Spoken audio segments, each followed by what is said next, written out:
Chapter 4:11. Jones was watching from the sidelines. The man with curly hair beside him put his arm on his shoulder and asked with his eyebrows raised, "Jones, do you like her?"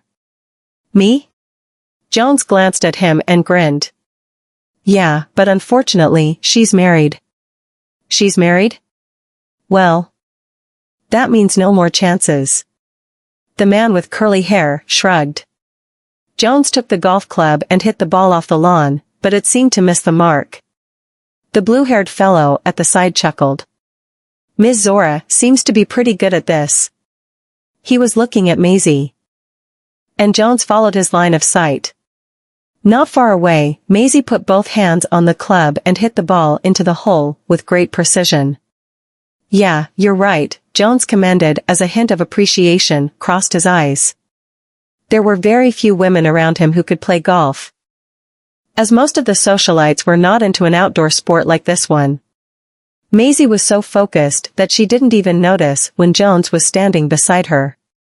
When he saw the drops of sweat on Maisie's forehead, he took his handkerchief and tried to help her wipe the sweat off her forehead.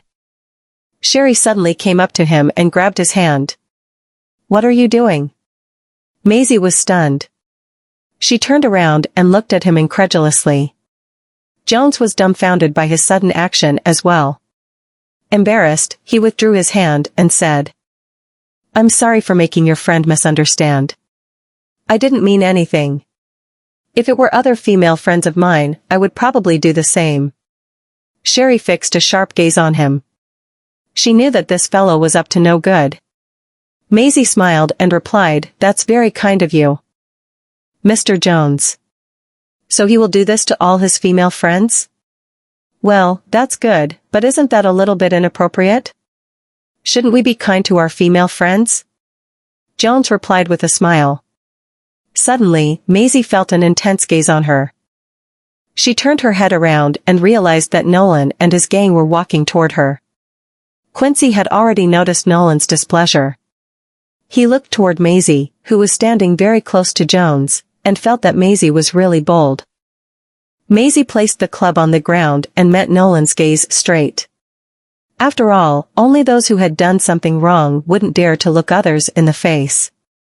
However, she hadn't done anything wrong. "What brings you here today, Mr. Goldman?" Maisie asked.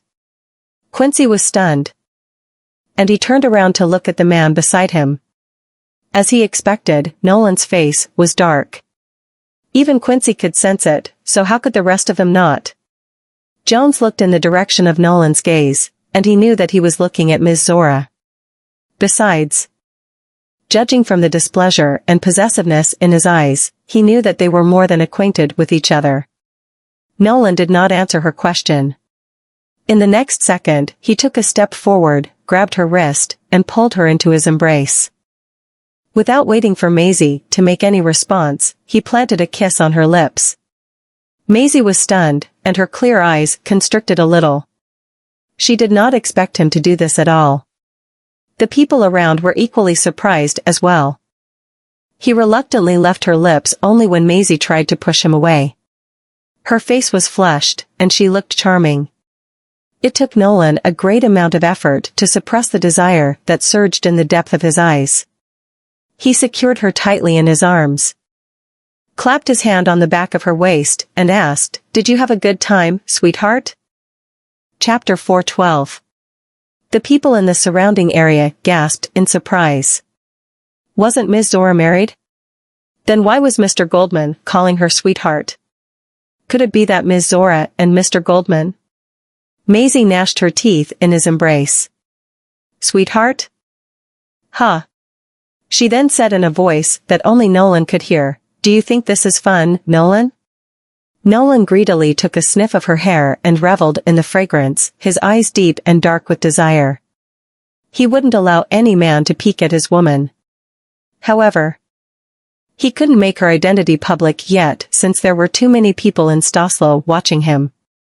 Maisie harumphed. "My husband hugged other women, so why can't I hug other women's husbands?" Quincy and Sherry were rendered speechless. "What are these two people on?" Nolan pitched his voice low and said, "You've become bold. It seems like you still have a lot of energy left to flirt with other men. Is it because your husband didn't give you enough last night?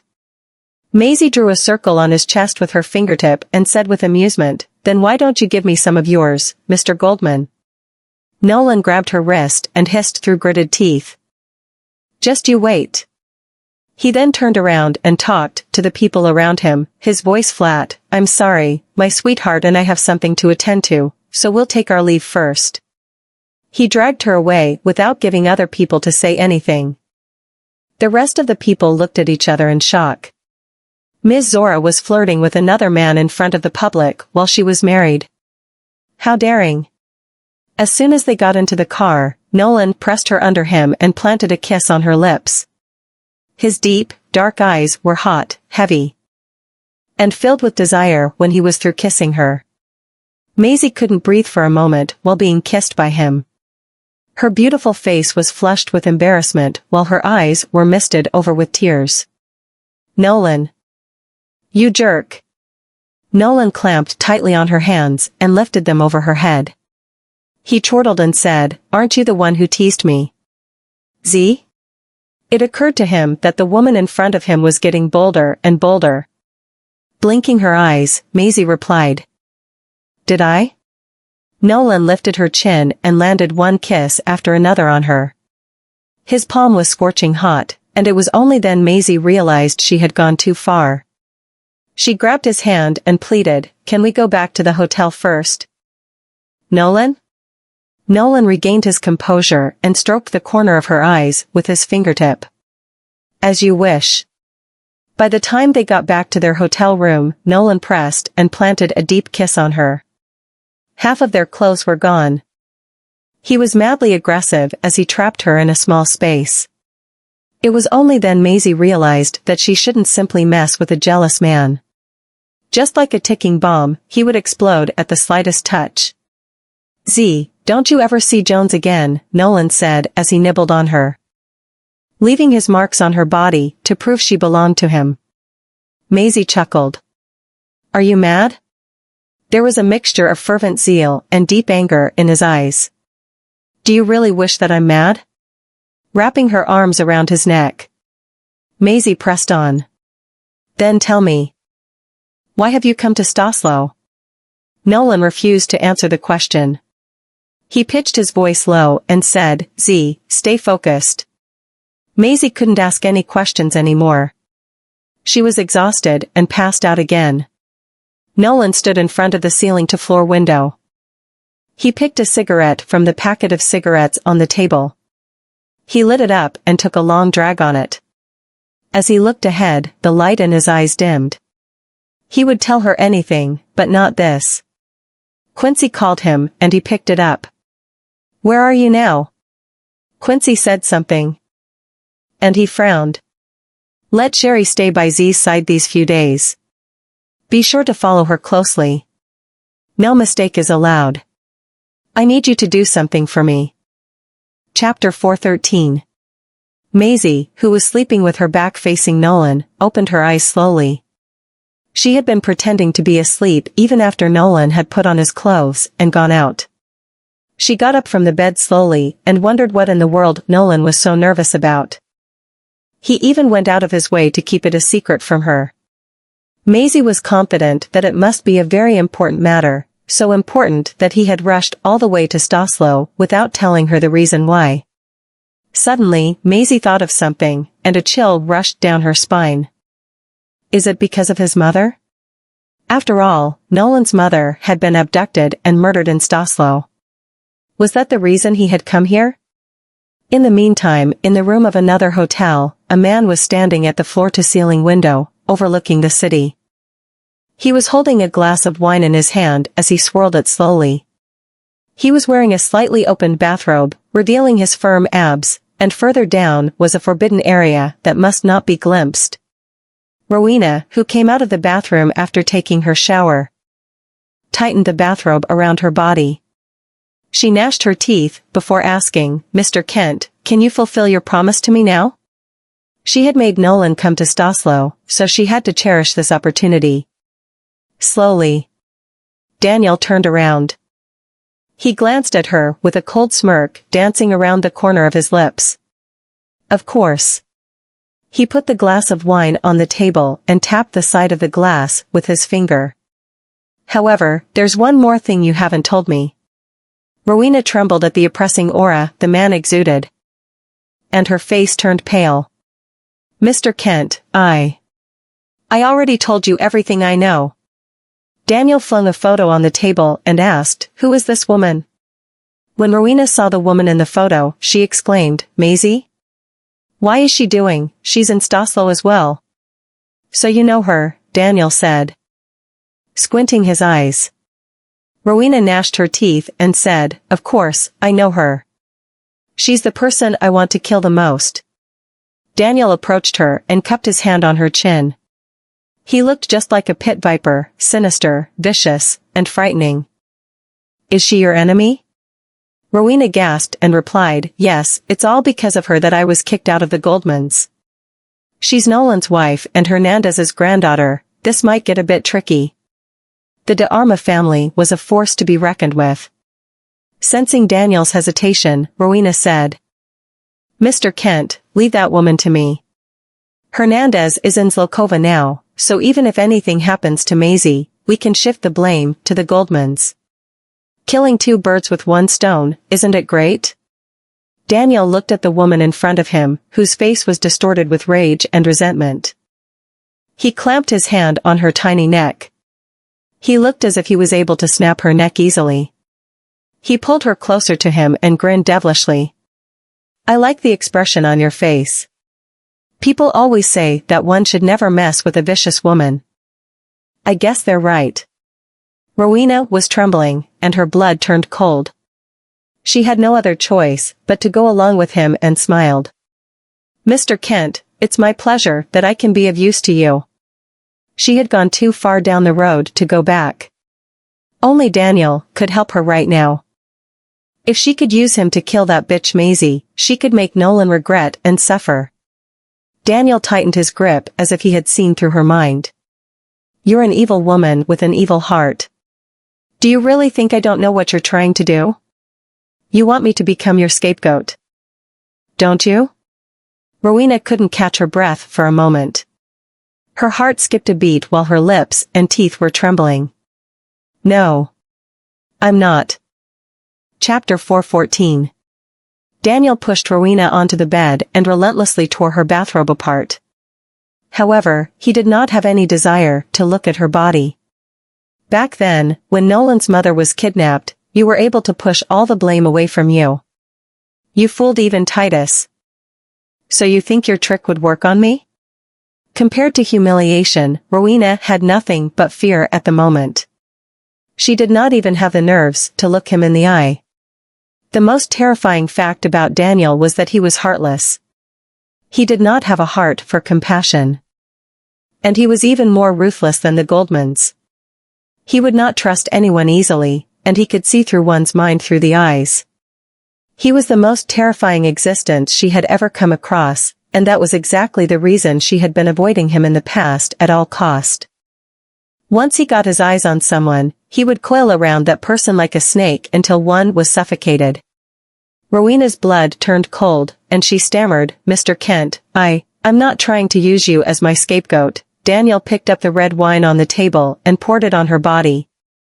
The red wine was like a blooming red flower on her fair skin, and it was dazzlingly beautiful. Isn't that your specialty? Making someone your scapegoat. Otherwise, the Goldmans wouldn't think that the people from the De Arma family were the ones who killed Nolan's mother. That being said, it's also because of your hypocrisy that I find you somewhat useful, though. Rowena's heart skipped a beat. Daniel cupped her chin with his hand and forced her to meet his gaze. As long as you can get Nolan into my trap that I specifically set up for him. I don't care what you want to do with that woman, you hear me? Rowena nodded tremblingly. Okay. I get it. Daniel let go of her, and Rowena hurriedly covered her body with her bathrobe after getting up. Facing her with his back, he said, I hope you won't let me down. 2 days later. Maisie met up with Mada and Nara in the Rosette Hotel's restaurant. Madame Nera was sitting by the window, and a finely dressed middle-aged man was sitting next to her. Maisie, who came late, smiled apologetically. "I'm sorry for keeping you waiting, madam." Madame Nera waved her hand and said, "Don't mind it." She then introduced the man next to her to Maisie. "Mr. Luis, I'm sure you've met with Ms. Zora before, right?" Luis nodded with a smile. "Yes. At the Sheena Jewelry show 3 years ago." "An impressive young girl." Maisie took the seat in front of him. She also seemed to remember Luis and said, "So you were the judge at that time." Luis was a fashion designer and owned a famous luxury brand in Staslo. He sponsored almost all the luxury brands in the Sheena Jewelry show. He had been one of the judges in the Sheena Jewelry show 3 years ago, so Maisie remembered him. Luis nodded with satisfaction and replied, "It's my honor that you still remember me, Ms. Zora." Maisie smiled and said, "Please don't say that, Mr. Luis. I'm more than honored that you remember me." The three of them chatted happily while enjoying their meals. Luis seemed to have invited someone, and a man showed up. He chimed in and said, "Sorry, I'm late." Maisie turned her head around to look at the incoming man. She found that the man was rather good-looking. Although he was not as handsome as Nolan, he was a dashing man in his own right. He was not the kind of man who would impress someone at first sight. Rather, the more one looked at him, the more one felt he was handsome. He did not have the indifferent and refined aura Helios had. Instead, he exuded a suppressing aura, and there was a hint of darkness in his eyes, making him look like an ambitious man who had a lot of material desire and yearned for power. In short, he did not seem like someone who was easy to get along with. Chapter 4:15. Madame Nera was stunned. "Who is this?" Smiling, Luis replied, "He's Mr. Kent." Understanding soon dawned upon Madame Nera. "So you're Mr. Kent. I've been looking forward to meeting you." Daniel walked up to Madame Nera, took her hand, and planted a kiss on the back of her hand. "Just like a gentleman." "It's my honor to meet you, Madame Nera." Madame Nera smiled and nodded. After Daniel shared a handshake with Luis, he looked at Maisie. He lifted his eyebrows in a teasing manner and asked with a smile, "May I know who this lady is over here?" Madame Nera then chimed in, "She's Ms. Zora. Her name is Maisie Vanderbilt." Maisie just bobbed her head politely as reply. "Really?" Daniel looked at her, his pair of black pupils sharp as an eagle's. "So you are Maisie Vanderbilt, Ms. Zora. What a surprise. What a surprise. Why would he be so surprised?" Maisie thought. Daniel took a seat next to Luis, which was also diagonally opposite Maisie. He chatted with Luis happily, and then Luis said to them with a smile on his face, "Mr. Kent has joined the Sheena Jewelry show. And he's the shareholder for this year's organizer." Madame Nera then replied, her voice thick with surprise, "Is Mr. Kent interested in jewelry too?" Daniel grinned and said, "Yeah. I'm interested in everything that is pretty." After he had finished speaking, Maisie accidentally rammed into his gaze. She was stunned for a moment before averting her gaze. "Who is this man? Does he know me?" At a distance, not far away, sweat began to form on Quincy's forehead when he saw Daniel, and he hurriedly sent a text message to inform Nolan. The Kents were a force to be reckoned with, especially Daniel. It seemed to him that those people had their eyes set on Maisie.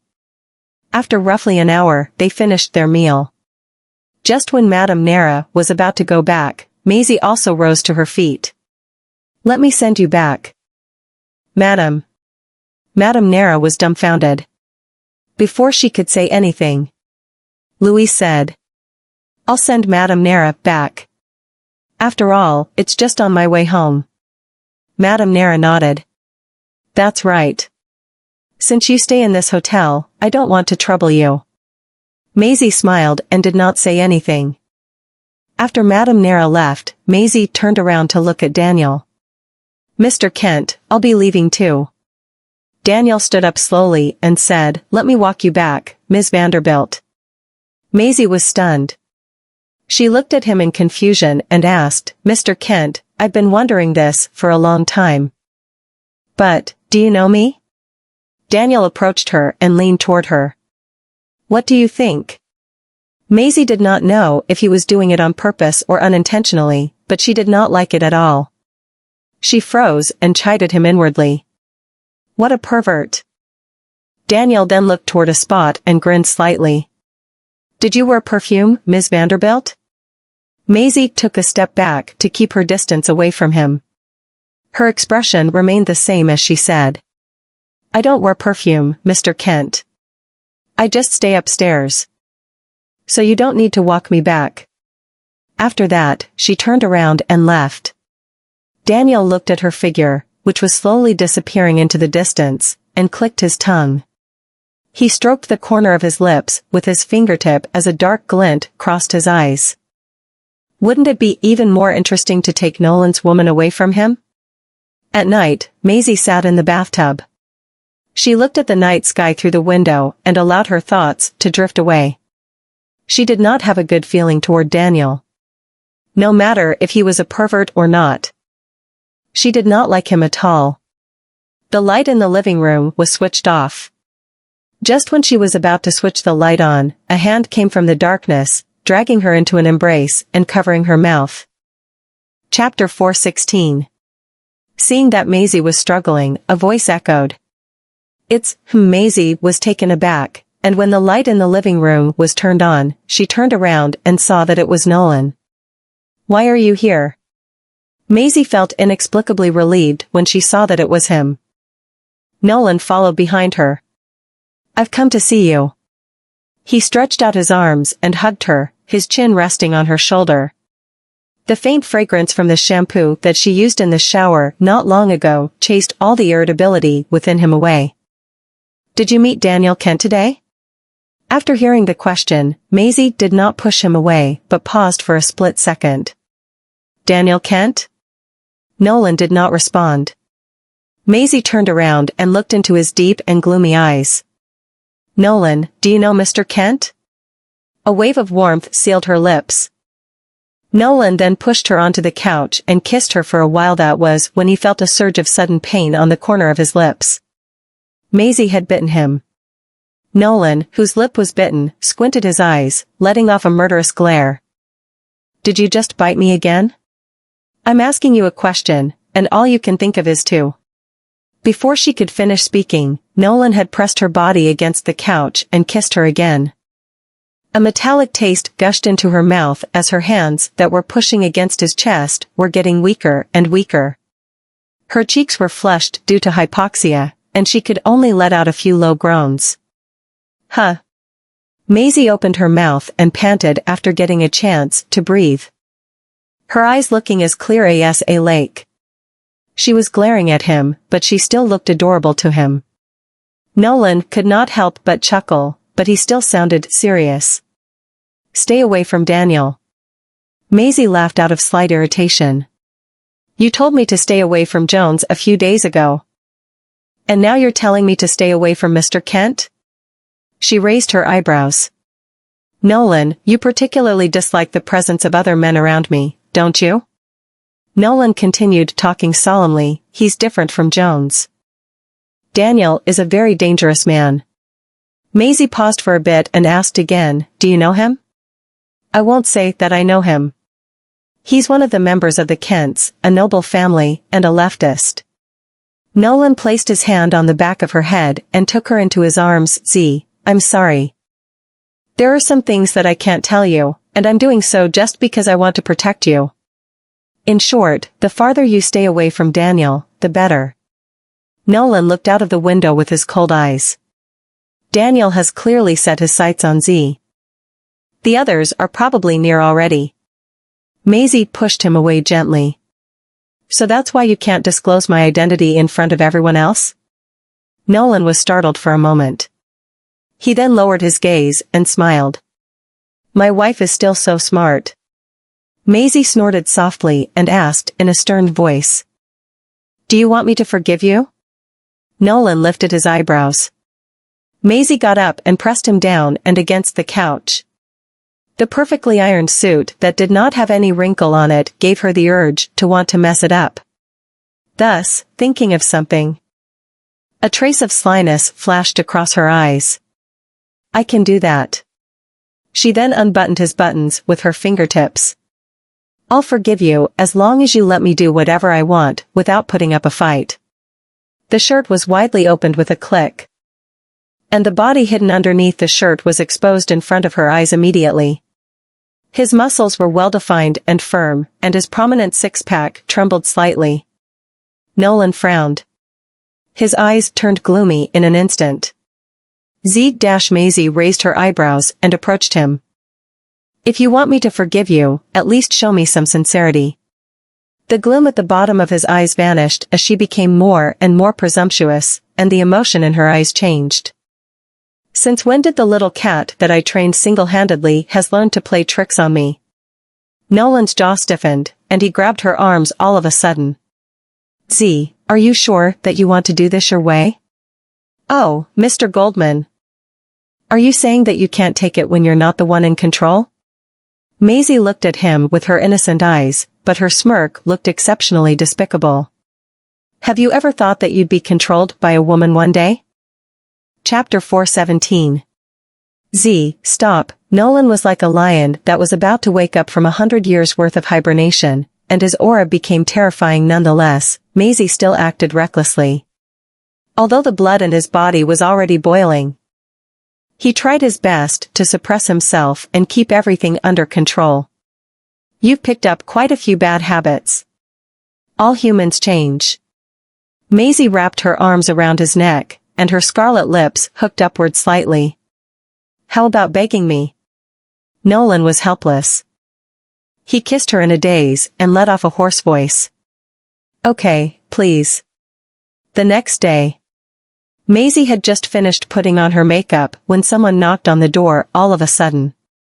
Sherry went to open the door for her and saw a waitress standing outside with a purple gift box in her hands. This is what Mr. Goldman asked me to deliver to this room. Sherry accepted the gift box and thanked the waitress before she left. Maisie walked out of the room and saw the gift box in Sherry's hands. What's that? Sherry walked toward her with a smile. She said it was from Mr. Goldman. Do you want to open it and take a look? Maisie suddenly remembered that Nolan had told her before leaving in the morning that he had a gift for her. Could this be it? Maisie opened the gift box and saw that it was a very beautiful dress, and there was a golden card on it. You will be the most dazzling woman today. At the Sheena Jewelry Show. More than 100 people were gathered at the entrance of the red carpet. Security men were there maintaining the order. And half of the media outlets were scrambled all around the place to get themselves the best position, just to capture the celebrities who would attend the jewelry catwalk. Luis also attended the jewelry show as a special guest, and when he walked in with a foreign actress, all the cameras were focused on them. Many celebrities and famous designers who entered the venue were also dressed in grand clothes, which made the whole event a feast to the eye. At this time, Maisie's appearance surprised the media even more. Is that an artist? She looks so gorgeous. My God, her dress is so glamorous. In addition to paying attention to her identity, the people outside the venue also paid attention to her dress. The woman entering the venue was wearing a tube-top black and gold long gown with a gorgeous gold phoenix embroidered on the dress, a series of knots were interlaced on her waist, and a golden bell with a hollow carved design was hanging on the knots. The earrings hanging directly above her collarbone had phoenix tassels that came in irregular length. The extremely exquisite Oriental fashion style attracted the attention of the media instantly. The flashlights surrounding the runway were flashing as she walked into the venue. And almost all the guests who had entered the venue were seated. The assistant pushed Madame Nara into the venue on her wheelchair, and they came in with Luis. Luis saw the dress Maisie was wearing, and he was bedazzled in an instant. Ms. Zora. Your gown looks gorgeous. Thank you for the compliment. Maisie smiled and nodded at him. Madame Nereth smiled at Luis. Are you looking forward to Ms. Zora's masterpiece too? I'm indeed really looking forward to it. I wonder what kind of surprise will be presented to me this year. Luis nodded and grinned. Mr. Abascal. A man in a Prussian blue suit approached with two men. Maisie already knew that it was Daniel as soon as she heard his voice. I didn't expect you to be such a beauty when you're all dressed up, Ms. Zora. It's no wonder. Daniel was halfway through finishing the sentence, but he did not do so, keeping the whole atmosphere extremely mysterious. Maisie smiled slightly. Thank you, Mr. Kent. You flatter me. Everyone was seated, and when Maisie walked toward her seat, a man behind her closed in on her abruptly. He placed one hand on her waist and whispered to her very close to her ear, seemingly very intimate. Ms. Vanderbilt, I wish you good luck. Chapter 418. Maisie could not help but tightly clench her hands hanging on her sides. When she turned back again, the Prussian blue figure had already walked away. Wish me good luck? What does he mean by that? Maisie sat in the row behind Madame Nera. She turned her head subconsciously out of the blue and saw an extremely familiar woman. However, the woman hurriedly turned around and disappeared into the crowd after they managed to exchange gazes. Maisie was shocked. I caught a good glimpse of her. Is that woman Rowena? But how is this possible? Rowena is in Stosslow? Thinking of something, Maisie got up and walked backstage. When Daniel saw Maisie entering backstage, the corners of his lips twitched coldly. Maisie lifted her dress slightly and exited the empty and spacious corridor. And in the blink of an eye, no one was there. Why is Rowena here? She wanted to know as she had an ill omen. Miss, are you looking for someone? A man in black suddenly appeared behind her. Maisie turned to look at him, saw the black suit that he was in. Thought he was one of the venue's staff members, and smiled. No, I thought I just saw an acquaintance. Maybe I was mistaken. The man in black then said when she was about to leave, aren't you going to meet Mr. Goldman? Maisie stopped and turned around in surprise. What? The man in black said respectfully to her, actually, Mr. Goldman's here, but because it's inconvenient for him to appear in front of the public. He's asked me to come to you and ask you to meet him at the lounge. Maisie's gaze landed on the backs of the man's crossed hands inadvertently while he was talking. There was a tattoo on the back of his hand. None of the bodyguards around Nolan seemed to have tattoos on the back of their hand. Right? Maisie looked at him and asked, are you someone that works for Nolan? The man in black was visibly flustered. Maisie quickly distanced herself from him, turned around, and ran toward the venue. The man in black grabbed her abruptly. Maisie attacked him with her ring. And its sharp edge cut the man's cheek. However, someone grasped her neck from behind and stabbed a syringe into her neck with speed and accuracy. It's sedative. When Maisie lost consciousness and collapsed on the floor, she vaguely saw Rowena appearing from the dark. The hallway was dimly lit, the painted parts of the walls were mottled and peeling off, and the newspapers stacked on top of each other had turned yellow with age. The strong smell of disinfectant in the hospital made Maisie frown uncomfortably as she slowly opened her eyes. The white ceiling light was so bright and dazzling that she had to turn her head away and wait until her vision was clear before she could get a better look at the surroundings. The medical equipment and the blue partition screen set up around the bed looked very similar to that of a hospital. But it did not look like a hospital, but more like a laboratory. She subconsciously saw the poster of a virus infection that had broken out in Stosslow more than 30 years ago on the wall, and her pupils constricted slightly. She realized that her hands and feet were tied to the bed when she wanted to get up. Have you finally woken up? Rowena walked in from outside the partition screen with two other people in protective suits. She then added with a cold expression, I bet you didn't expect this, huh? I really can't make a move on you back in Zlokova, but things are different here in Stosslow. Rowena Summers, what are you talking about? And what do you plan to do here? Maisie struggled a few times, but her hands and feet were tightly fastened. There was no chance that she would be able to break free. What do I plan to do? Rowena walked to the bedside, stretched out her hand to strangle her, leaned over, and glared at her fiercely. You tell me, what would happen if I were to dissect you alive? Then soak you in formalin to make you into a human specimen? Chapter 419. Maisie took a deep breath. At that moment, her face could not help but turned pale. Rowena, are you not afraid that grandfather and Nolan will know what you did here? Rowena let go of her, walked aside, and sneered. Does it matter whether they'll know about this? She stood up and turned her head to look at her again. Anyway, he won't know that I did it, and you have no chance to tell him. Two people in protective suits stepped forward as if they were preparing for something. Maisie resisted. And the fear gradually spread at the bottom of her heart. Am I really going to die this time? No, I don't want to die. I don't want to leave the children behind. I don't want to leave Nolan behind either. She was so terrified that even her pores trembled. And her blood seemed to be stagnant. Unexpectedly, when the people in protective clothing were about to take off her clothes, a gunshot came from outside and made them panic instantly. Just as Rowena reacted to the gunshot, the door was already kicked open.